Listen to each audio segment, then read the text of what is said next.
ಅನಾರೋಗ್ಯದಿಂದ ಸಚಿವ ಡಿ ಸುಧಾಕರ್ ಅವರು ಸಾವನ್ನಪ್ಪಿದ್ದಾರೆ. ಚಿತ್ರದುರ್ಗದತ್ತ ಸಚಿವ ಸುಧಾಕರ್ ಅವರ ಪಾರ್ಥಿವ ಶರೀರ ಕಳೆದ 1 ತಿಂಗಳಿನಿಂದಲೂ ಕೂಡ ಚಿಕಿತ್ಸೆಯನ್ನು ಪಡಿತಾ ಇದ್ದು ಚಿಕಿತ್ಸೆ ಫಲಕಾರಿಯಾಗದೆ ಸುಧಾಕರ್ ವಿಧಿವಶರಾಗಿದ್ದಾರೆ. ಇನ್ನೇನು ಕೆಲವೇ ಕ್ಷಣಗಳಲ್ಲಿ ನೆಹರು ಮೈದಾನಕ್ಕೆ ಪಾರ್ಥಿವ ಶರೀರ ರವಾನೆಯಾಗುತ್ತೆ.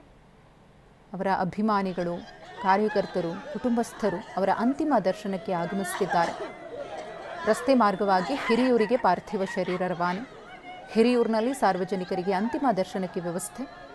ಬಡವರ ಬಂಧು ಅಂತಾನೆ ಖ್ಯಾತಿಯನ್ನು ಪಡೆದಿದ್ದಂತಹ ಯೋಜನೆ ಮತ್ತು ಸಾಂಖ್ಯಿಕ ಸಚಿವರು ಡಿ ಸುಧಾಕರ್ ಅವರು ಅನಾರೋಗ್ಯದಿಂದಾಗಿ ವಿಧಿವಶರಾಗಿದ್ದಾರೆ. ರಾಜ್ಯದಲ್ಲಿ 3 ದಿನಗಳ ಶೋಕಾಚರಣೆಯನ್ನ ಘೋಷಣೆ ಮಾಡಲಾಗಿದೆ. ಚಿತ್ರದುರ್ಗದಲ್ಲಿ ಸೋಮವಾರ ರಜೆ ಘೋಷಣೆ. ಬೆಂಗಳೂರಿನಲ್ಲಿ ಸಿಎಂ ಸಿದ್ದರಾಮಯ್ಯನವರು ಈ ಬಗ್ಗೆ ಮಾತನಾಡಿದ್ದಾರೆ.